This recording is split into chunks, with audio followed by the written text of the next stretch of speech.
So தொடர்ச்சியாக விஜய் அவர்கள் மட்டும் இதற்கு காரணம் இல்லைன்னு சொன்ன போதே உங்களுக்கு ஒரு விஷயம் புரிஞ்சுருக்கணும். AK-47 எடுத்து 1949ஐயும் PK-47 சுற்றுக்கார டம்முன்னு புரியுதா? அப்போது இப்படி ஒரு அசம்பாவிதம் நடந்திருக்குனாக்கா அதற்கு விஜயை நீங்கள் கார்னர் பண்ணுறீங்கல்ல, அது கிடையாது, அது முட்டாள்தனம்ன்றதை நெத்தி போட்டு அடித்த மாதிரி அடிச்சிருக்காரு. இந்த பூனைக்கு யாரை மணி கட்டுவான்னு நினச்சாக்கா இவர் திமுகவுக்கு சாமி பண்ணி அடிச்சு விட்டுருக்காரு. டம்முன்னு வந்து இந்த ஸ்டேட்மெண்ட் அடித்த உடனே இதை குறித்து சேகர் பாபுட்ட கேள்வி கேட்டால் பேசினார் தம்பி. இல்லை, கிளம்பிட்டாருங்க, எந்திரிச்சு போயிட்டார். விஜய் என்னங்க ஸ்பெஷல், என்ன போனோம் இல்லை அவர் களத்துக்கு அப்படின்னு விஜய்க்கு என்ன அவ்வளோ முக்கியத்துவம் அப்படிங்கிற மாதிரியான தோரணையில் பேசிக்கிட்டு இருந்தாங்க. இந்த முட்டாள்தனமான வாதங்களை காசுக்காக வேலை செய்யணும்லாம் நிப்பாட்டிக்கோ. விஜய்னா ஸ்பெஷல் தான் எங்களுக்கு தெரியும்.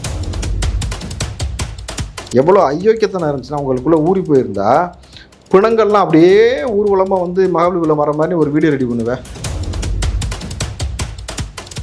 பெரும் கூட்டம் இருக்குது, அவருக்காக உயிர் கொடுத்து வேலை செய்வதற்கு தொண்டர்கள் இருக்காங்க, வாரியர்ஸ் இருக்காங்க, மக்கள் இருக்காங்க, எல்லாம் இருக்கும் பொழுது நீங்கள் இவ்வளவு அவரை வந்து கலங்கப்படுத்தும் போது கூட அமைதியாக இருக்காரு பாருங்க. இனி திமுகவுக்கு 2026 நடக்கக்கூடிய இந்த எலெக்ஷன் என்பது மிகப்பெரிய பாடம். இவர்கள் ஆளுங்கட்சியோ எதிர்கட்சியோ அந்த வரிசையில் வராத வண்ணமான வேலை தான் செய்யணுன்றதில் ஒரு தலைவன் என்றக்கூடிய மெட்டீரியலை வந்து பிரபஞ்சம் அதுவே தானாக உருவாக்கி கொண்டு வந்து மக்கள் கையில் ஒப்படைக்கும். அந்த தலைவனை மக்கள் தூக்கி கொண்டாடுவார்கள். ஏற்கனவே தலைவன் சுற்றிக்கிட்டு இருந்த நபர்களை மக்கள் வீழ்த்துவார்கள். இதுதான் வரலாறு.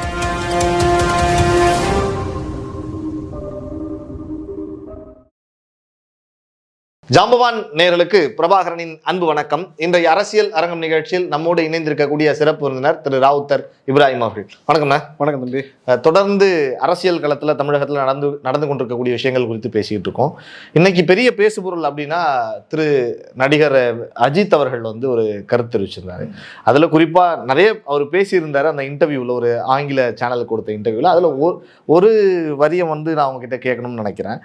தனிநபர் செல்வாக்கை காட்ட கூட்டம் கூட்டுவது முட்டாள்தனம். உயிரை பணயம் வைத்துத்தான் நடிகர்களின் மீதுள்ள அன்பை காட்ட வேண்டிய அவசியம் இல்லை. தனிநபர் செல்வாக்கை காட்ட கூட்டம் கூட்டுவது முட்டாள்தனம். இந்த மனப்பாங்கு முதலில் மாற வேண்டும் அப்படின்னு அஜித் நிறைய சொல்லியிருந்தாருன்னு. ஆனால் இந்த கேள்வியை வச்சு திமுக தரப்புலையும் நாம் தமிழர் தரப்புலையும் நிறைய சமூக வலைதள பதிவுகளை பார்க்க முடிஞ்சது. அது விஜய் அவர்களை நோக்கிய பதிவுகளாக இருந்ததுண்ணா. நீங்க எப்படி பாக்குறீங்க? அது மட்டும் தான் சொன்னாரா? இல்லை, நிறைய சொன்னார். நானும் சொன்னேன், நிறைய விஷயங்களை சொன்னாரு. மெயினா என்ன சொன்னாரு? இதற்கு விஜய் மட்டும் காரணம் இல்லை, ஊடகங்களையும் சொன்னாரு, நம்ம கிட்டயும் நம்மளும் காரணம் அப்படின்னு தான் சொன்னார். தொடர்ச்சியா விஜய் அவர்கள் மட்டும் இதற்கு காரணம் இல்லைன்னு சொன்ன போதே உங்களுக்கு ஒரு விஷயம் புரிஞ்சிருக்கணும். AK-47 எடுத்து 1949ஐயும் PK-47 சுற்றுக்கார டம்முன்னு புரியுதா? 1949 PK-47. Okay okay okay. என்ன தம்பி, PK-47 வச்சு இங்கே உருட்டினது யாரு? 1947 உள்ள வந்தது யாரு? இப்போ இவங்க ரெண்டு பேரும் AK-47 வச்சு அடிச்சிருக்கிறாரு. அதாவது இந்த கூட்ட நெரிசலில் இருந்த மக்களுக்கான இந்த ஒரு அசம்பாவிதத்திற்கு விஜய் அவர்கள் மட்டும் காரணம் கிடையாது. நாமும் ஒரு காரணம், அரசாங்கம் ஒரு காரணம், அவர் தெளிவாக விரிவிக்கிறார், ஊடகமும் ஒரு காரணம் அப்படின்ட்டு இருக்காரு. ஸோ உங்களுடைய அன்பை வெளிக்காட்டுவதற்கு 1000 வழிவகை இருக்குது. உயிரை கொடுத்து தான் நீங்கள் அன்பை வெளிக்காட்டணும் அப்படின்ற அவசியம் இல்லைன்னு சொல்கிறார்ல. வந்தவன் உயிரை கொடுக்க தான் அவன் என்ன தற்கொலைப்படையா? இல்லை. அப்போ இதற்கு யார் காரணமாக இருக்க முடியுன்றதான் அவர் கோட் பண்ண விரும்புகிறாரு. இப்போது நமக்கு இது தெரியும், இது தற்கொலைப்படை தாக்குதல் கிடையாது. அப்போது இப்படி ஒரு அசம்பாவிதம் நடந்திருக்குனாக்கா அதற்கு விஜயை நீங்கள் கார்னர் பண்ணுறீங்கல்ல, அது கிடையாது, அது முட்டாள்தனம்ன்றதை நெத்தி போட்டு அடித்த மாதிரி அடிச்சிருக்காரு. இதைத்தான் தம்பி நம்ம எதிர்பார்த்தோம். This is what we expect. என்னன்னாக்கா ஒட்டுமொத்தமாக எல்லாரும் ஒரு நரேட்டிவ் செட் பண்ணி இதற்கு விஜய் தான் காரணம், டிவிக்கே தான் காரணம், விஜய் தான் காரணம் சொல்லும் பொழுது, அதாவது இதை குறித்து யாராவது ஒரு நபர் பேச மாட்டார்களா? அதாவது அரசியலிலிருந்து கிடையாது, அரசியல் தான் நம்ம இருக்குமே, அரசியலுக்கு அப்பாற்பட்டு யாராவது அரசியலில் நம்ம இருக்கிறோம், வாரியர்ஸ் இருக்கோம், நம்ம பார்த்துக்கிறோம். சினிமா துறையிலிருந்து ஒரு நபர் பேச வேண்டும் அப்படின்னு நம்ம நினச்ச பொழுது இந்த பூனைக்கு யாரை மணி கட்டுவான்னு நினச்சாக்கா இவர் திமுகவுக்கு சாமி பண்ணி அடிச்சு விட்டுருக்காரு. டம்முன்னு வந்து இந்த ஸ்டேட்மெண்ட் அடித்த உடனே இதை குறித்து சேகர் பாபுட்ட கேள்வி கேட்டால் பேசினார் தம்பி. இல்லை, கிளம்பிட்டாருங்க, எந்திரிச்சு போயிட்டாரு. அங்கே சுற்றி இங்கே வந்துடுறீங்க பார்த்தீங்களான்ட்டு. ஏன்னா அஜித் அவர்கள் இப்போ மட்டும் இதை செய்யலை, கலைஞருக்கு முன்னாடி எந்திரிச்சுன்னு சொன்னார், எங்களை கட்டாயப்படுத்தி உங்கள் நிகழ்ச்சிக்கு வர வைக்கிறீங்க, எங்களை மிரட்டப்படுகிறார்கள் நடிகர்கள் நீங்கள் உங்கள் நிகழ்ச்சிக்கு வர்றதுக்கு, உங்களை பாராட்டுறதுக்கு, உங்களை புகழ்றது தான் எங்களுக்கு வேலையா கேட்டாரா? ரஜினிகாந்த் நெஞ்சு கை தட்டினாரா? அந்த நிகழ்வு இருக்கா? அப்போது நீங்கள் குறுகிய காலத்தில் விஜய்க்கு எதிராக அஜித்தை கையெடுத்து திமுக, அவர் ஏற்கனவே வந்து ஜெயலலிதாவின் செல்லப்பிள்ளை மாதிரி உங்களுக்கு தெரியும், அதிமுக தூக்கி கொண்டார். ரெண்டாவது, அவர் வந்து அரசியலிருந்து விலகி இருக்கக்கூடிய நபர் அஜித் அவர்கள்.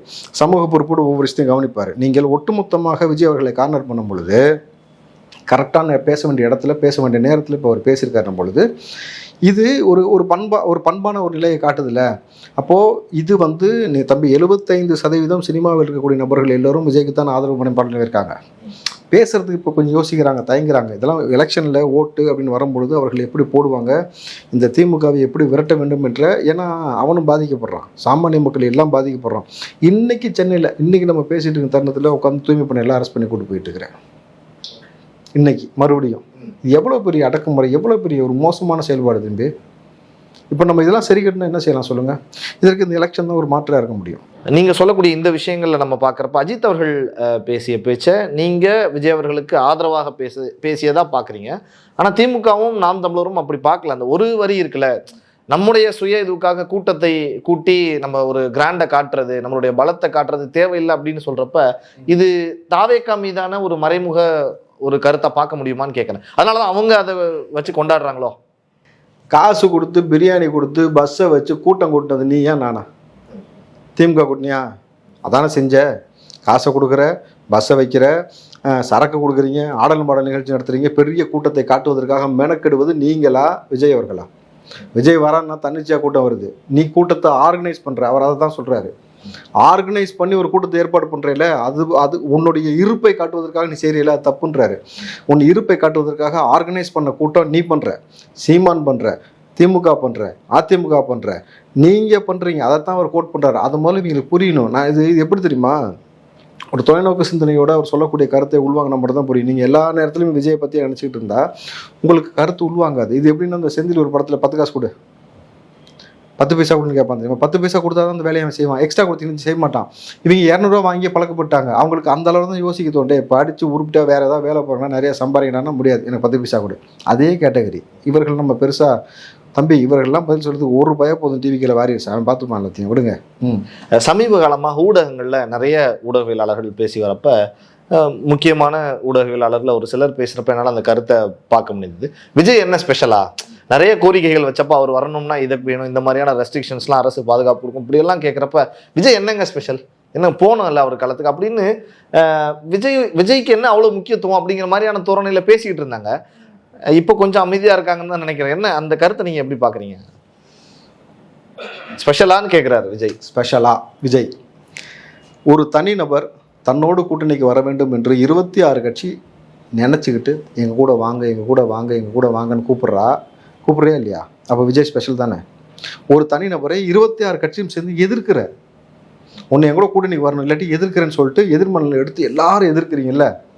அப்போது அவர் நல்லா செய்ய வந்திருக்காரு, நம்மளால் இங்கே கூட்டமாக சேர்ந்து கொள்ளடிக்க முடியலன்னு சொல்லி எதிர்க்கிறேன் இல்லை, விஜய்னா ஸ்பெஷல் தானே. தம்பி இங்கே தமிழ்நாட்டில் ஆரம்பித்த ஒரு கட்சி கரெக்டுங்களா? இந்த கட்சிக்கு அண்டை மாநிலத்தில் ஐடி விங் வச்சுருக்கிறான், அண்டை நாடுகளில் ஐடி விங் வச்சுருக்கிறான். அண்டை மாநிலம் அண்டை நாட்டில் ஒரு ஐடி விங் தமிழ்நாட்டில் இருக்கக்கூடிய கட்சிக்கு ஆரம்பித்து வச்சுருக்கிறான். நீ சொல்கிற ஒரு பதிவு விஜய்க்கு எதிராக நீங்கள் ஒரு பொய்யான வதந்தி பரப்புனா அங்கேருந்து உங்களுக்கு பதில் வருது. அப்பயே தெரியல விஜய்னா ஸ்பெஷல் தானே. அப்போ உங்களுக்கு புரியல, விஜய் தான் ஸ்பெஷல். நான் விஜய் எவ்வளோ ஸ்பெஷல்ன்றதை வெளியில் மக்கள்கிட்ட போய் கேளுங்க, தெரியும். மூத்திர சொந்தக்குள்ளேயே உட்காந்துக்கிட்டு நீங்களாம் ஏதாவது நினச்சிக்கிட்டு பேசினாக்கா அவருடைய மகிமை உங்களுக்கு என்னென்னு தெரியும். நீங்கள் வெளியில் வாங்க, கிரவுண்ட் ரியாலிட்டி பாருங்கள். எப்பா இந்த கரூர் சம்பவத்துக்கு பிறகுமே ஐயா நீ வாயா, எங்கள் அண்ணன், என் தம்பி, என் அப்பா, என் புள்ளன்னு சொல்லி மாறி மாறி அவரை தூக்கி வச்சு கொண்டாடுறாங்கல்ல, மக்கள் ஏற்றுக்கிட்டாங்கல்ல. அப்போ ஸ்பெஷல்னு தெரியலையா? 70 வருஷ கட்சியும் 50 வருஷ கட்சியும் மக்களை தக்க வைக்க முடியாமல் திணறல. ஒரு மனுஷர் வந்து ஒன்றுமே செய்யாமல் இங்கே வந்து நிற்கும் பொழுது மக்கள் அவர் பக்கம் போகிறாங்கல்ல. ஆட்சி அதிகாரத்தில் இல்லாமல் தனிப்பட்ட முறையில் பல விஷயம் செஞ்சுருக்கிறார். ஆனால் அதிகாரத்தை உங்கள் கையில் வைத்துக்கொண்டு இந்த மக்களுடைய பேரன்பை பெற முடியலன்னும் பொழுது நீங்கள் ஸ்பெஷல் இல்லை, அவர் ஸ்பெஷல் தானே. உங்களுக்கு புரியுதா இல்லையா? தம்பி நீங்களாம் அஜெண்டா பேஸில் காசுக்காக வேலை செய்கிற ஆட்கள், புரியுதுங்களா? இன்னும் சொல்ல போனால் இன்றைக்கு விஜய் அவர்களை எதிர்ப்பதற்காக அந்த திமுகவை எதிர்த்த கட்சியெலாம் அங்கே போய் வந்து இப்போ நின்றுட்டு விஜய் அவர்களை எதிர்க்கிறீங்க. திமுகவை இது வரைக்கும் எதிர்த்து இருந்த எல்லா நபரும் போய் அப்படியே திமுக கூட சேர்ந்துக்கிட்டு இன்றைக்கி விஜய் எதிர்க்கிறீங்க. திமுக தலைமை எப்படி பார்க்கும்? இவன் காசுக்கு வந்த நான் தான் பார்க்கும். கரெக்டாக இல்லையா? நீ சித்தாந்தோட நிற்கணும் தம்பி, அப்போ தான் வந்து உங்களை மதிப்பாங்க. நீங்கள் வந்து விஜய் எதிர்ப்பதுக்காக காசு கொடுத்தா வந்தீங்கன்னாக்கா அப்போ ஸ்டாலின் அன்றைக்கி சொன்ன வார்த்தை உண்மை தானே, திமுகவை எவன் எதிர்த்தாலும் இங்கே தான் வந்து நிற்கணும் சொல்கிறாரா? இன்னும் சொல்ல போனீங்கன்னாக்கா நேற்று கட்சி ஆரம்பிச்சாலும் என் கட்சியை அழிக்க பார்க்குறாங்க, என்னை முடக்கணும்னு பார்க்குறாங்கன்னு புலம்பு விட்டுருக்காருல விஜய். அப்போ தெரியல விஜய் என்ன ஸ்பெஷல்னு. ஒரு மனுஷன் இன்னைக்கு ஒட்டுமொத்தமாக இந்த அரசியலை ஆக்கிரமித்திருக்கிறார். யங்ஸ்டர்ஸை வந்து நீ போய் அரசியலுக்கு வானே சொல்லாமல் இவர் அரசியலுக்கு வந்தாலே ஒட்டுமொத்த யங்ஸ்டர்ஸ் இன்றைக்கி அரசியல் வந்து அரசியலை பற்றி பேசி அதை பற்றி புரிதலை ஏற்படுத்தி கொண்டு இன்றைக்கி தரவுகளின் அடிப்படையில் திமுக செய்யக்கூடிய எல்லா பிம்பத்தையும் உடைக்கிறாங்கன்னும் போது விஜய் ஸ்பெஷல் தானே. 70 வருஷமாக நீங்கள் அரசியல் படுத்த முடியாத ஒரு பெரிய இளைஞர் கூட்டத்தை விஜய் அவர்கள் அரசியலுக்குள்ளே வந்தவொடனே அரசியல் படுத்துறாருல. அப்போ விஜய் என்ன ஸ்பெஷல் தானே உங்களுக்கு புரியலையா? அப்போது இந்த முட்டாள்தனமான வாதங்களை காசுக்காக வேலை செய்யணும்லாம் நிப்பாட்டிக்கோ. விஜய்னா ஸ்பெஷல் தான் எங்களுக்கு தெரியும், மக்களுக்கு தெரியும். நீ விஜய் ஸ்பெஷல் இல்லைன்னு சொல்லிட்டு நீ மூத்திர சந்தில் உட்காந்துருக்கணும் பொழுது நீ யான்றது எங்களுக்கு தெரியும். அதையும் இப்போ பசங்க எடுத்து போட்டுருவாங்கன்னும் பொழுது அவர் என்றைக்குமே ஸ்பெஷல் தான் தம்பி. ஏன்னா திருட வரல, கொள்ளடிக்க வரல. அவர் திருடவும் இல்லை, கொள்ளடிக்கவும் இல்லை. வருமானத்தை விட்டுட்டு நீங்கள் மக்களுக்கு ஏதாவது நல்லது செஞ்சிட மாட்டோமா, அந்த மக்கள் நல்லபடியாக வாழ்ந்துட மாட்டாங்களான்னு வந்து நிற்கிறாருன்னும் பொழுது மற்ற நடிகர்கள் போலேயோ மற்ற பிஸ்னஸ்மேன் போலேயோ எனக்கு ஒதுங்கி நிற்காம இங்கே வந்து உங்களோட சண்டை செய்ய நிற்கிறாருன்னா ஒரு ஆண்மகனாக, ஒரு வீரனாக, ஒரு தலைவனாக வந்து நிற்கிறாருனாலே விஜய் ஸ்பெஷல் தான். அதில் மாற்றுக்கிறதே கிடையாது. கரூர் சம்பவத்திற்கு பிறகு மகாபலிபுரத்தில் அந்த 41 குடும்பங்களை சந்தித்த பிறகு கட்சியினுடைய அறிக்கை வருது, விஜய் அவர்களுடைய அறிக்கை வருது. தாவேக தரப்புல சில பொறுப்பாளர்கள் நியமிக்கப்பட்டாங்க. இனி வரக்கூடிய நாட்களில் கூட்டங்கள்லாம் நடக்கிறப்ப அதில் ஓய்வு பெற்ற அதிகாரிகள் கூட, காவல்துறை அதிகாரிகள்லாம் இருக்காங்கலாம் சொன்னாங்க. என்ன நடக்குது கட்டமைப்புல தாவேக்கால? ஓய்வு பெற்ற ஐஏஎஸ், ஐபிஎஸ், ஐஆர்எஸ் அதிகாரிகளோடு ஒரு 20 பேர் கொண்ட குழு. வெறும் இது ஒரு தனி டீம். வெறும் ஐபிஎஸ், ஐஆர்எஸ் 20 பேருமே. Yes, okay. IRS, IPS, IAS, judge இந்த மாதிரி நபர்களை மட்டும் வைத்து ஒரு குழு போடுறாரு. ஏன் சொல்லுங்க, என்ன காரணம்? அவங்களுக்கு தான் திருநா யாருன்னு தெரியும். அவங்க 2 அதிகார மையத்தோடு வேலை செஞ்சுருக்கிறாங்க. திமுகலையும் வேலை செஞ்சுருக்காங்க, இந்த அதிமுகலையும். அவங்க அந்த ரெண்டு பீரியட்லையுமே வேலை செஞ்சுருக்கும் போது இவன் என்னென்ன ஊழல் பண்ணியிருக்கிறான், என்னென்ன திருட்டுத்தனம் பண்ணியிருக்கான், என்னென்ன கொலை பண்ணியிருக்கிறான், என்னென்ன அயோக்கியத்தனம் பண்ணியிருக்கான்னு இந்த சிஸ்டம்குள்ளே இருந்த நபர்களுக்கு எல்லாமே தெரியும். அதே போல் ஒரு விஷயம் நடத்துகிறோம் பொழுது பிளான் ஆஃப் அஜெண்டா நம்மள்கிட்ட கொடுக்கும்பொழுது எந்த ஸ்ட்ரக்சரில் அதை ஃபார்ம் பண்ணி கொண்டு போகணும், எந்த மாதிரி எங்கே அப்ரூவல் வாங்கணும், என்னென்ன மாதிரி செய்யணும், நீதிமன்றத்தில் எப்படி நம்ம வழிகாட்டத்தில் கேட்கணும், நமக்கு நெருக்கடி கொடுக்குறாங்கன்னா அவங்களை எப்படி அடிக்கணும், சமாளிக்கணுன்ற எல்லா புரிதலும் அவங்களுக்கு இருக்கணும் பொழுது அவங்களுடைய ஆலோசனையை, அவங்களுடைய அனுபவத்தை விஜய் அவர்கள் வந்து இன்றைக்கு கட்சிகளை கொண்டு வந்து அது ஒரு டீம் ஆர்கனைஸ் பண்ணுறாரு. இப்போ ஏற்கனவே ஒரு 20 பேர் கொண்ட டீமு கட்சியில் ஆனந்தருடைய தலைமையில் போட்டிருக்கிறாங்க. இந்த பக்கம் இப்போ ரிட்டையர்ட் ஜட்ஜ் இந்த மாதிரி இன்னைக்கு அட்வொகேட்டுடைய தனியாக ஒரு 250 பேர் அட்வொகேட் விங்கோடைய கூட்டம் வச்சு இன்றைக்கி நடத்திட்டு இருக்காங்க. வருகிற 5ஆம் தேதி பார்த்தீங்கன்னாக்கா எல்லா மாவட்ட செயலாளர்களும் வச்சு ஒரு கூட்டம் நடக்குது. அடுத்த கட்டமாக நம்ம என்ன செய்ய போகிறோம், அதில் எல்லா மாவட்ட செயலாளரும் சொல்லக்கூடிய ஒரு வார்த்தை, அடுத்து நீங்கள் வருவது எங்கள் மாவட்டத்துக்கு, எங்கள் ஊருக்கு வாங்க. விஜய் அவர்கள் இப்போ வெளியில் வர்றது போகிறது, வெளியில் வர அடுத்து எந்த மாவட்டத்துக்கு போக போகிற, இதுதான் இப்போ பரபரப்பாக யோசிச்சுட்டு இருக்கிறாங்க. யார்? மாவட்ட செயலாளர் இல்லை, என்டையராக விஜய் எதிர்க்க 26 கட்சிங்க உட்காந்துருக்குல்ல. எந்த மாவட்டத்துக்குள்ளே விஜய் காலை வைப்பாரோ, நம்ம அடி வயிற்றுல எங்கே தீய வைப்பாரோன்னு இப்போ பதறிக்கிட்டு இருக்கிறாங்க. இந்த மாவட்ட செயலாளர்கள் எல்லாரும் எவ்வளோ வெறியில் இருக்கிறாங்கன்னா, எங்கள் தளபதி அழுக வச்சிட்டிங்கல்ல, அவரை கலங்கடிச்சிட்டிங்கல்ல, அவரை இந்த மாதிரி ஒரு சிக்கலான ஒரு சூழலை உருவாக்கி அவரை குற்றவாளின்னு சொல்லி நீங்கள் இந்த மாதிரி பழி சுமத்துட்டீங்களே, உங்களை முடிக்கிறதுக்கான வேலையை செய்கிறோம்னு மாவட்ட செயலர் ஒருத்தரும் அவங்க மாவட்டத்தில் உள்ள எல்லா தரவுகளும் எடுத்து வச்சுருக்கிறாங்க. என்னது, அங்கே உள்ள எம்எல்ஏ, எம்பி என்னென்ன வேலை செஞ்சுருக்கிறான், எவ்வளோ திருட்டுருக்கலாம், எவ்வளோ சொத்து சேர்த்து வச்சுருக்கான், என்னென்ன மாதிரியா பிரச்சனையை கொடுத்துருக்கிறான், எவ்வளோ சிக்கலை ஏற்படுத்தி வச்சுருக்கிறான்றதை விஜய் அவர்கள்ட்ட தரவாக கொடுத்து, அண்ணே நாங்கள் ரெடி, நீங்கள் எங்கள் மாவட்டத்துக்கு வாங்க. இப்போ எஸ்ஓபி போட்டதுக்கு பிறகும் அந்த மாவட்டத்துக்கு போகிறதுக்கான வேலையை அவர் பார்க்குறாரு. எந்த மாவட்டத்துக்கு போனால் பிரதானமாக நல்லா இருக்கும் அப்படின்றது பார்க்கும்பொழுது என்னுடைய பார்வையெல்லாம் பார்த்தீங்கன்னா சேலத்துக்கு போனால் நல்லா இருக்கும்னு யோசிக்கிறேன். ஓகே, என்ன காரணம்? எடப்பாடி தொகுதியா? மறுபடியும் கொங்கு மடத்துக்குள்ளே கால் வைக்கிறேன். ஓகே, வா பார்த்துக்கலாம். ஆனால் அந்த பழைய ஷெடியூலோட திட்டப்படி எதுவும் இல்லை, அந்த ஷெடியூலில் மாறுமா? அந்த ஷெடியூல் மாறும். ஓகே, எல்லாமே இனிமேல் சிஸ்டமே மாறுது. தம்பி ஷெடியூல் மாறாதா? இப்போ வந்து டிவிகே சார்பில் அவங்க எதிர்பார்க்குறது இதுதான். பட் எனக்கு அதில் கூடுதலாக தளபதி விஜய் அவர்கிட்ட ஒரே ஒரு வேண்டுகோள், விண்ணப்பம் என்னன்னாக்கா, இனி எஸ்ஓபி என்ன வழிகாட்டத்தில் சொல்லுது நம்ம அதன் மாதிரி போவோம். ஆனால் அந்த மாவட்டத்துக்குள்ளே போகும்பொழுது எந்த மாவட்டத்துக்கு போகலாம், அந்த மாவட்ட செயலாளரை மேடை ஏற்றி அவரை பற்றி 2 நிமிடம் பேசுங்கள்.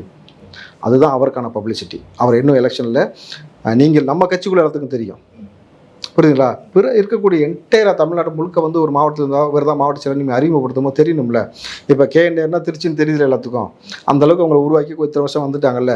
அதை இவங்க 70 வருஷமாக உருவாக்கணுதை நீங்கள் 7 நிமிஷத்தில் உருவாக்கணும்னாக்கா அந்த மாவட்ட செயலரில் மேடையில் ஏற்றி 2 நிமிஷம் அவரை பற்றி கட்டாயமாக பேசும். திராவிட கட்சிகள் அதை செய்யும். எடப்பாடியும் பேசுவார், ஸ்டாலினும் பேசுவார், ஜெயலலிதா அவர்கள் இருந்தப்போ கூட அந்த மாவட்ட செயலாளர் பற்றி பேசுவாங்க. அது ஒன்று செய்யணும். 2வது நம்ம வந்து ஒரு கூட்டம் போட்டு நடத்துவோம். அந்த கூட்டத்துக்கு பர்மிஷன் கேட்போம். அதில் எவ்வளோ காவலர்கள் வருவாங்கன்னு சொல்லி அவங்க சொல்லிடுவாங்க. அப்போது விஜய் அவர்கள் ஸ்பீச் ஆரம்பிக்கிறதுக்கு முன்னாடி இப்போ நம்ம பர்மிஷன் கேட்டோம், 500 காவலர்னு சொன்னாங்க. தம்பி எத்தனை காவலர் இருக்காங்க என்னங்க அப்படின்னு சொல்லி என்ன கேட்டணும். எத்தனை பேர் அங்கே ப்ரெசென்ட்டில் இருக்கிறாங்கன்றதை பதிவு கொண்டு அவர் கூட்டத்தை ஆரம்பிக்கணும். நாங்கள் கேட்டது இவ்வளோ, நீங்கள் கொடுத்தது இவ்வளோ, அப்போ எப்படி இருக்குன்னு பாருன்னு சொன்னோம். ஏன்னா நாளைக்கு ஏதாவது ஒரு சிக்கல்னாக்கா யார் பொறுப்புன்னு இருக்குல்ல. அப்போ நீங்கள் வந்து அதை நாங்கள் முன்னாடியே செய்யாதோடைய விளைவு தான் நீங்கள் வந்து ஒவ்வொரு இடத்துல ஒவ்வொரு ஸ்டேட்மெண்ட் சொல்கிறீங்க. ஒரு இடத்துல 400 போலீஸ்ன்றீங்க, ஒரு இடத்துல 500ன்றீங்க, ஒரு இடத்துல 600ன்றீங்க. இந்த சிக்கலை தவிர்ப்பதற்கு இதற்கு இது ஒன்று. 3வது, இன்னும் ஸ்டெப்பானா அங்கே இருக்கக்கூடிய பிரச்சனையை அக்ரெசிவாக நீங்கள் பேசி ரொம்ப அழகாக ஒரு விஷயத்தை கொண்டு போகிறதுக்கான முயற்சி அவர் ரொம்ப தெளிவாக இருக்கிறாரு. திமுகவை எந்த எக்ஸ்ட்ரீமுக்கு போய் முடிக்கணும்ட்டு. அப்போது இங்கே மக்கள் பேராதரவு இருக்குது, வாரியர்ஸ் ரெடியாக இருக்கிறான், மாவட்ட செயலாளர் ரெடியாக இருக்கிறாங்க, பிற கட்சியில் உங்களை அடிப்பதற்கான பல வேலை செஞ்சுக்கிட்டு இருக்கான பொழுது அதை உடைக்கணும். நீங்கள் ஸ்டெப்பனாக நிற்கணும். எவ்வளோ தைரியம் இருந்தால், எவ்வளோ ஐயோக்கியத்தனம் இருந்துச்சுன்னா, உங்களுக்குள்ளே ஊறி போயிருந்தா பிணங்கள்லாம் அப்படியே ஊர்வலமாக வந்து மகாபலிபுரம் வர மாதிரி ஒரு வீடியோ ரெடி பண்ணுவேன். ஏஐல போட்டு ரெடி பதிவு பண்ணியிருக்காங்க. ஓகே, வழக்கு கொடுத்துருக்காங்க, கேஸ் கொடுத்துருக்காங்கன்னு நினைக்கிறேன். எப்படி அதை நீ செய்வ? நான் செய்ய சொல்லட்டுமா? கள்ளக்குறிச்சி கலாச்சாரத்தில் 64 பணத்தை வெளியே வரம்பறிக்கிற மாதிரி செய்ய சொல்லட்டுமா? நான் சொல்லுங்க. நடந்துச்சுல, உங்கள் ஆட்சி முறையில் நடந்துச்சுல, 2 முறை நடந்துச்சுல. இங்கே ஏர் ஷோவில் ஒரு 5 பேர் இறந்தாங்கல்ல. இந்த மாதிரி உங்கள் ஆட்சி காலத்தில் உங்களோட தவறான ஆட்சி முறையில் இறந்து போன நபர்களுடைய பிணக்கணக்கு எடுத்து இதே போல் வண்டி மாதிரி வர வைக்க சொல்லட்டுமா? அரசியல் அநாகரிகம்னு சொல்ல முடியாது. எஸ், அதனால தான் தம்பி அவரை நீங்கள் ஸ்பெஷலான ஒரு வார்த்தை சொல்லி கேட்குறாங்கல்ல, விஜய்னா ஸ்பெஷலானு. அவர் ஸ்பெஷல்னால தாண்டா அமைதியாக இருக்கிறாரு தம்பி. அவருக்கு வேர்ல்டு வைஸாக மக்கள் இருக்கிறாங்க, அவருடைய சப்போர்ட் இருக்குது. அவருடைய பலம் என்னன்றது தமிழ்நாட்டில் உங்களுக்கு நல்லாவே தெரியும். அவர் ஒரு இடத்துக்கு வந்தாலே மாநாடு தான்றது நீதிமன்றம் வரைக்கும் பதிவு செஞ்சுருக்கு. பெரும் கூட்டம் இருக்குது, அவருக்காக உயிரை கொடுத்து வேலை செய்வதற்கு தொண்டர்கள் இருக்காங்க, வாரியர்ஸ் இருக்காங்க, மக்கள் இருக்காங்க. எல்லாம் இருக்கும் பொழுது நீங்கள் இவ்வளவு அவரை வந்து கலங்கப்படுத்தும் போது கூட அமைதியாக இருக்காரு பாருங்க. வேற ஒருத்தனா அந்த ஒன்றுமே இல்லை தம்பி. வெறும் ஒரு கவுன்சிலர் வீட்டு பிள்ளையா இருக்கிறவன என்ன அடாவடித்தனம் பண்ணுறான், எங்கள் அப்பா யார் தெரியுமான்றான். இவ்வளோ பெரிய சப்போர்ட் இருந்துட்டு அவர் நினச்சார்னா அடியடா இறங்கி நான் ஒரு இடத்துக்கு வரேன்டா வாங்க ஆட்சியை முடிக்கலாம்னு சொல்லிட்டு இறங்க மாட்டார். ரோட்டில் இறங்கினா நீங்கள் என்ன செஞ்சிட முடியும்னு நினைக்கிறீங்க? பெரிய சிக்கல் உங்களுக்கு ஏற்படும்ல. அவர் ஸ்பெஷல்னால தான் தன்மையாக மென்மையாக பொறுமையாக ஒரு விஷயத்தை கையாளுறாரு. அவருக்கு எப்படி விட்டு அடிக்கணும்னு அவருக்கு தெரியும். அவருக்கு அரசியல் தெரியாதுன்னு சொல்லிட்டு நீ எவனும் இங்கே வந்து பாடம் எடுக்க வேண்டியதில்லை. நீ உன் வேலை என்னவோ அதை பாரு. அவருக்கு அரசியல் கற்றுக் கொடுக்குறது உன் வேலை கிடையாது. அதை தெரியாமல் தான் ஒரு தனி மனுஷன் வந்து ஒரு கட்சி ஆரம்பித்து, ஒரு கொடி ஆரம்பித்து, ஒரு கொள்கை வச்சு, ஒரு கோட்பாடு வச்சு உங்கள் 2 பேரும் தூக்கி போட்டு மீசிட்டு உட்காந்துருக்காரா? நீ பாடம் எடுக்காது. உன் வேலை என்னவோ அதை பாரு. நாங்கள் பார்த்துருவோம் எங்கள் வேலையை. சமீபத்தில் கடந்த வாரங்களில் தாவேக்கா வந்து ஒரு அங்கீகரிக்கப்பட்ட கட்சி இல்லை அப்படிங்கிற மாதிரியான பேசுபொருள்லாம் போயிட்டு இருந்தப்ப அனைத்து கட்சி கூட்டத்திற்கு பனையூர் அலுவலகத்துக்கு வந்து திமுக தரப்புல இருந்து அந்த இன்விடேஷன் வச்சிருந்தாங்க. அப்போது தாவேக்காவை ஒரு அங்கீகரிக்கப்பட்ட கட்சியாக ஆளுங்கட்சி பார்க்க ஆரம்பிச்சிருச்சோ? தாவேக்கா அப்படின்ற ஒரு கட்சி தமிழ்நாட்டில் இருக்கா இல்லையா? இருக்கு. யார்கிட்ட கேட்டால் தெரியும்? எல்லாருக்கும் தெரியும். தாவேக்கான ஒரு கட்சி வந்துருச்சு, அதுவும் களத்தில் அவங்களும் அவங்க ஒரு பேசுபொருளாக இருக்கிறார்கள், எல்லாரும் பேசிக்கிட்டு தானே இருக்கோம். ஆனால் சட்டப்பூர்வமாக என்ன நடந்துட்டு இருக்கு தேர்தல் ஆணையத்தில் அப்படிங்கிறத தாவேக்கா தரப்புல இருந்து தான் சொல்லுவாங்க. சட்டப்பூர்வமானாக்கா தாவேக்கா பதிவு செய்யப்பட்ட கட்சி. அரசியல் தெரிஞ்சவனுக்கு தெரியும் இது பதிவு செய்யப்பட்ட கட்சி. எலெக்ஷன் நின்னா தான் அங்கீகரிக்கப்பட்ட கட்சியா இல்லைன்றது தெரியும். அப்போது வெறும் 30 நாளில் விஜய் அவர்களுடைய செயல்பாடோ மற்ற யாருடைய செயல்பாடு இல்லாத பொழுதே வெறும் 30 நாள் முழுக்க டிவிக்கே தான் இன்றைக்கி ஊடகத்தை ஆக்கிரமித்து கொண்டிருந்தது. விஜய் அவர்களுடைய பேச்சு தான் ஆக்கிரமித்து கொண்டிருந்தது. எல்லா இடத்துலையும் டிவிக்கே இந்த ஒரு வார்த்தை, விஜய் இந்த ஒரு வார்த்தை தான் இங்கே வந்து பிரதானமாக ஒழிக்கப்பட்டது. இங்கே இதை தவிர்த்து பேசும் பொருள் 1000 விஷயங்கள் இருக்குது. மழை வெள்ளம் பாதிப்பு இருக்கிறது குறிப்பாக, புரியுதுங்களா? வேலைவாய்ப்பு பிரச்சனை இருக்குது. இன்றைக்கி கூட நீங்கள் தூய்மை பணியாளர்களை கைது பண்ணுறீங்க. ஒவ்வொரு துறை சார்ந்து எவ்வளோ பெரிய பிரச்சனை இருக்குன்னு தெரியும். டெங்கு இப்போ வந்து ஒரு 50 பேர் உயிரிழந்து தஞ்சையில். அதைத்தான் சொல்கிறாப்புல தம்பி. கூச்சமே இல்லாமல் ஒரு மனுஷன் உட்காந்துக்கிட்டு என்ன சொல்கிறாப்புல, லேசாக முளைச்சு போச்சு, நீங்கள் அதை ஒரு பெரிய விஷயமா பேசுங்க. அந்த காணொலியை பார்த்தேன். அதில் ஒரு ஆஃபீஸர் சொல்கிறாரு, அதிமுக எம்எல்ஏ நினைக்கிறேன், போய் பார்க்குறப்ப அந்த ஆஃபீஸ் சொல்ல வேர்வை தண்ணியில் முளைச்சிருக்கும் அப்படிங்கிறாரு. வேர்வை தண்ணியில் வந்து முளைச்சிருக்கும் அது அப்படிங்கிறாருங்க. அவர் சொல்ற ஏங்க இப்படிலாம் சொல்லாதீங்க, டிவியில எல்லாம் பார்த்துக்கிட்டு இருக்காங்க அவர் சொல்கிறாரு. லைவ்ல போகுது அது. காலையில் ஒரு வீரனை பார்த்துட்டு வந்துருப்பாருன்னு நினைக்கிறேன். ஓகே, கரெக்டுங்களா? ஆஃபீஸருங்க, கட்சிக்கார கூட இல்லை, ஆஃபீஸர். புரிதல் இருக்கணும் தம்பி. விவசாயம் என்னன்னு தெரியும். நீ ஆஃபீஸர் உனக்கு தெரிஞ்சிருமா எல்லாமே? தம்பி இது என்ன காலையில் ஊற வச்சு சாப்பிட்றதுக்கு, அது முளைக்க வச்சு சாப்பிட்றதுக்கு தானே கொண்டக்கலையா? நெல்மணிகளில் முளைச்சா வேஸ்ட்டாக போயிடல. இன்னொன்று விஷயம் மாசு சொல்லியிருக்காரு தெரியுமா? மழையை நம்ம கொண்டாடணுமா? அரபு நாடுகள் போன்ற நாடுகளில் மழை வராமல் வந்து ரொம்ப பாதிப்புக்குள்ளாக்கியிருக்காங்க. நமக்கு வந்து இவ்வளோ பெரிய மழை வந்திருக்குன்னா மழையை கொண்டாடுங்கன்றாரு, உற்சாகமாக வரவேற்கன்றாரு. மழையை வரவேற்க தயாராக இருக்கும், கொண்டாட தயாராக இருக்கும். ஆனால் அந்த தானியங்களை பாதுகாக்கணும்ல, இது அரசோட கடமை இல்லை தம்பி. ஊர் முழுக்க தண்ணி நிற்கும் போது நீ கொண்டாட முடியுமா? ஒரு டாஸ்மார்க் பாட்டில் நினைஞ்சிருக்கா? டாஸ்மார்க் அட்டைப்பட்டி இருக்குல்ல, எங்கேயாவது மழையில் நினைச்சு நம்ம பார்த்துருக்கோமா? எவ்வளவு பெரிய வேர் ஹவுஸ் கட்டி அந்த டாஸ்மார்க் பாட்டில்ஸ் அடுக்கி வச்சிருக்காங்க. ஆனா விவசாய மூட்டைகளை அடுக்கி வைக்கிறதுக்கு இங்க வேர் ஹவுஸ் இல்லைன்னா எப்படி பார்க்குறது? என்னன்னாக்கா இவர்களுக்கு இந்த மக்கள், அதாவது நீங்கள் ஒரு நல்ல, நான் மார்க்க ரீதியாக சொல்ல தவறாக எடுத்துக்க வேண்டாம், நம்ம வளர்ந்த விதத்துக்கு சொல்கிறேன். ஒரு நல்ல இஸ்லாமிய மார்க்கத்தை உள்வாங்கினவனுடைய இலையில் நீங்கள் சாப்பாடு பரிமாறினீங்கன்னா அவன் சாப்பிட்டு முடிச்சதுக்கப்புறம் அவன் அந்த இலையை பார்க்கும்போது தெரியும் அந்த அளவுக்கு மார்க்கத்தை உள்வாங்கியிருக்கான். ஒரு பருக்கை சிந்த மாட்டான், வேஸ்ட் ஆக்கக்கூடாது. ஒரு பருக்கை நீ வேஸ்ட் பண்ணாலும் நாளைக்கு நீ இறைவனுக்கு பதில் சொல்லணும். ஒரு பருக்கை உன்னுடைய பிளேட்லேருந்து கீழே விழுந்தாலும் எடுத்து தண்ணியில் நினச்சி கழுவி சாப்பிடணும்னு சொல்லியிருக்காங்க, வேஸ்ட் பண்ணக்கூடாதுன்ட்டு. ஒரு பருக்கை, ஒரு அரிசி பருக்கைக்கு இவ்வளோ முக்கியத்துவம் கொடுக்குறோம். நீங்கள் மூட்டை மூட்டையாக உணவு வந்து இந்தளவுக்கு வேஸ்ட் பண்ணிவிட்டு உட்காந்துட்டு எகத்தலம் பண்ணுறீங்க. மழையை வரவேற்கணுன்றீங்க. சரி, நான் மழையை வரவேற்கிறேன், ஓகே. தூய்மை பணியாளர்கள் மழையை வரவேற்கிறதுக்கு விருப்பப்படுறாங்க தான். அவங்க வண்டியில் ஏறி ஒரு நாள் முழுக்க மாதம் ட்ராவல் பண்ணுவாரா அவங்க என்ஜாய் பண்ணும்போது? நம்ம போகிறோம்ல தம்பி பைக்கில், வாங்க நம்ம கூட வர சொல்லுங்கள். கார்லலாம் கூட்டு போக மாட்டேன். நான் பைக்கில் தான் என் மலையில் வந்து நினைஞ்சிக்கிட்டு நான் என்ஜாய் பண்ண விரும்புவேன். என் கூட வாங்க, இந்த பள்ளம் போய்ட்டு ரோட்டுக்குள்ளே நீங்கள் வாங்க போகலாமா? இது எவ்வளோ, அதுதான் சொன்னேன், உங்களுக்கு துறை சார்ந்த எந்த புரிதலும் எந்த அறிவும் இல்லாமல் இப்படி உட்காந்துட்டு மக்களை முட்டாள்னு நினச்சிக்கிட்டு நீங்கள் உங்கள் இஷ்டத்துக்கு ஆத்துறது. கிட்டத்தட்ட எல்லா நபர்களையும் இவர் என்ன நினச்சிக்கிட்டாங்கன்னா அவங்க தாத்தாக்களான்னு நினச்சிட்டாங்க. இவங்க என்ன சொன்னாலும் நம்ம கதை சொன்னால் நம்புவோன்ட்டு. யங்ஸ்டர்ஸ் தம்பி, அவன் தரவுகள் அடிப்படையில் எல்லாம் பேசிக்கிட்டு இருக்கிறான். விஜய் அவர்கள் எவ்வளோ பெரிய ஒரு மாற்றத்தை ஏற்படுத்தியிருக்காரு பாருங்கள். அரசியலையே அழகாக வந்து பசங்களுக்கு கற்றுக் கொடுக்காமையே கற்றுக் கொடுத்துட்டார். கற்றுக்கனே சொல்லலை. அவர் வந்துட்டோடனே இவங்களை வந்துட்டானுங்களா? இனி திமுகவுக்கு 2026 நடக்கக்கூடிய இந்த எலெக்ஷன் என்பது மிகப்பெரிய பாடம். இவர்கள் ஆளுங்கட்சியோ எதிர்கட்சியோ அந்த வரிசையில் வராத வண்ணமாக இருக்க வேலையை தான் செய்யணுன்றதுல ரொம்ப தீர்க்கமாக இருக்காங்கன்னும் பொழுது ஒரு பெரிய அலையன்ஸ் நிச்சயமாக ஒரு ஃபார்ம் ஆகும் தம்பி. அதுக்கான வேலை நடந்து கொண்டே இருக்கிறது. அந்த ஒரு அலையன்ஸ் ஃபார்ம் ஆகும் பொழுது உங்களுக்கு என்ன நடக்கும்ன்றது புரிஞ்சிடும். ஒரு இறுதி கேள்வியோடு நிறைவு செய்யலாம் அப்படின்னு நினைக்கிறேங்க. சமீபத்தில் ஒரு வாரம் முன்னாடின்னு நினைக்கிறேன், தாவேக தரப்பில் சில சின்னங்கள்லாம் கேட்டாங்க அப்படின்னு சொல்லியிருந்தேன். இந்த மாதிரி விசில் சின்னம் வேணும், ஆட்டோ வேணும் அப்படின்னு சிலதெல்லாம் சொன்னாங்கன்னு சொல்கிறாங்க. அந்த மாதிரி ஏதாவது கேட்கப்பட்டதா? ஏதாவது எதிர்பார்ப்பு இருக்கா இந்த மாதிரி சின்னங்கள் தாவேக? எந்த சின்னம் கொடுத்தாலும் தம்பி போய் ரீச் ஆகாம ஆகாதா? தளபதி வந்து இந்த சின்னத்தை கையில் எடுத்துட்டாருன்னா நடுக்கடலில் கொண்டு போய் சின்னத்தை உண்டு. அந்த தேர்தலில் மைக்கெல்லாம் கையில் பிடிச்சாரு. அங்கே தான் வந்து அவர் மைக்கை கையில் எடுத்ததை வச்சு ஒரு ஆள் ஓட்டு வாங்கிட்டு இன்றைக்கி மைக்கு முன்னாடி பிடிச்சி கண்ணாப்புன்னு கேட்க வந்தான். பொதுவெளியில் நின்றுட்டு அவன் கேட்டான், பச்சை கேட்டா. இதை தாண்டி திருமாவுக்கு வந்து எங்கள் அண்ணனை முறைச்சா நானே அடிப்பேன்னு சொன்னதை தேவர் ஜெயந்திக்கு போகிறாப்புல சீமானு அங்கே காமன் பீப்புள் கூப்பிட்டு சொல்கிறாங்க. அது எப்படின்னு நீங்கள் வந்து எங்கள் ஆட்களை வந்து நீங்கள் அடிப்பீங்கன்னு சொல்ல முடியும்? எப்படி நீங்கள் அந்த மாதிரி சொல்லலாம்? இப்போலாம் நீ சொல்லிக்கக்கூடாது, பேசக்கூடாதுன்னு பொழுது வாயடிச்சு நிற்கிறாரு. முன்பு ஒரு காலத்தில் அரசியல் காலத்தில் இருக்கக்கூடிய அரசியல் தலைவர்கள்ட்ட மக்கள் எதிர்த்து பேச மாட்டான். அவன் கருத்தை நேருக்கு நேராக சொல்ல மாட்டான். சொன்னால் வெட்டுவான் குத்துவான்னு பயப்படுவாங்க. இன்றைக்கி அந்த கதையும் கிடையாது தம்பி.